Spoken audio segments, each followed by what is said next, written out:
Okay, the next technique is called raining lance. Now we're dealing with a knife. I want you to be careful, and I don't want you to practice this with a real knife. All right, with the help of Rick. Come on, Rick. Rick's going to start in a left neutral bow, and I'm going to start feet together. Now the knife is a step-through overhead knife, and this is what we're dealing with. And what I'm going to do is step out a line of attack. I'm going to use an outward parry with my right hand.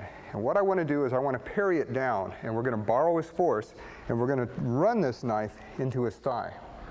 Okay, now watch again. Now as I parry with my right hand, this hand comes on top. My left hand comes on top and grabs the fist. My bottom hand then turns into a guide. And wherever I point that hand is where that knife's going to end up. All right, if I point my hand over the groin area, sure enough, that's where the knife's going to go. This determines, this is your guide. Now watch again from the beginning. I make my parry, and they're going to come up simultaneously now. We got an open end triangle. Now the reason I want this arm here, and I don't want you to parry with the left hand first, because if you do this, if he push hard, he can turn it right into me. Okay, now watch again. But if I parry with the right and then suddenly turn the right, at both points here, this can't be turned into. The worst that could happen is it could turn into my arm, but this would keep that from happening. Now, as I turn it this way, he can't turn this back into me because I have that check. It's a very important way of doing this technique. All right, let's do it again. So I parry, grab, and guide and push as I go from a left neutral bow into a left forward bow, and you're running that right into his thigh. And you drive and you push it with that hand. All right, let's try it again. We'll slow it down a little bit. If it's done smoothly, it looks like this. And that's the way you should do this technique. It's the safest way of protecting yourself from getting this turned into you. I've seen people, when they grab this knife, they take it up, and if he just steps towards me or just leans towards me, your own momentum is going to carry it into you. You need this guide and this check. Okay, let's try it again. Now we're going to go 1, 2, forward bow. Now right from here, I want you to keep this check, but we're going to shuffle forward, and we're going to strike to the solar plexus with an inward elbow. We're going to shuffle, and that elbow is going to come across and hit with a lot of force because of your own body weight, but you want to keep this down. Then you're going to track down the arm, keeping it checked, and come up and grab his throat. All right, you're going to use the thumb, the middle finger with the index finger with the middle finger backing up behind it. Okay, let's try it again. We have 1, 2, 3, and grab. Now we're going to pull, bringing his head forward, and that's going to bring his head, or his eyes rather, right into finger hook, okay, or what we call a pincher. Now when that is happening, his head is back here. As I pull, this hand now checks down and keeps that knife locked in as the fingers hit. We'll take it from the beginning. We'll do it slow, not too fast.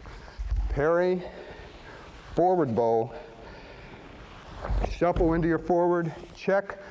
At this point, I want you to go to a neutral, pull, stay in your neutral, the head will go back.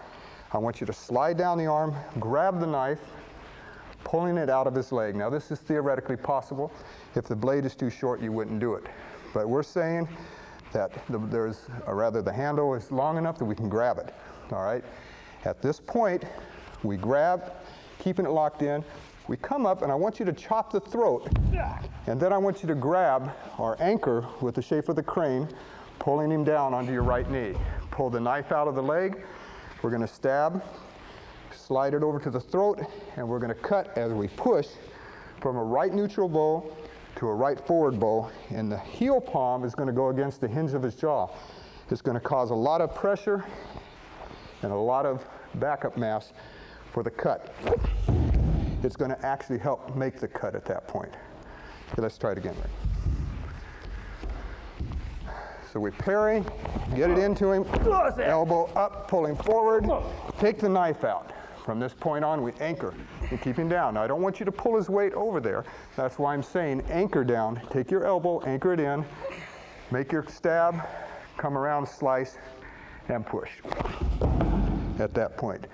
That's how the technique should be done. Thank you, Rick. Good. Okay, now I want to explain something about this technique.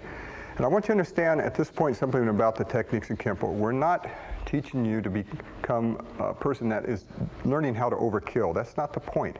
We're teaching you to become overskilled. Now, any one of those moves that I applied on Rick would work.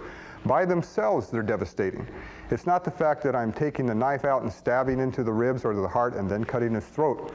It's not that I'm doing that because the other moves didn't work. It's that sequentially you learn different techniques. They stem off of what you did.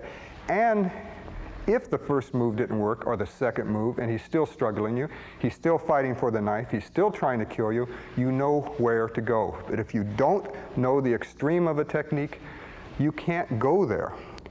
So we're not just taking you halfway and saying we're hoping the move will work. In Kenpo, we give you enough follow-up sequentially so that you can adapt and move on to the next technique. Because at any point, the opponent could struggle on any one of those moves. Even if I went to stab to the heart, if he turned and I missed, and he pulled out another weapon, I could go then to the throat. And that's what this is all about.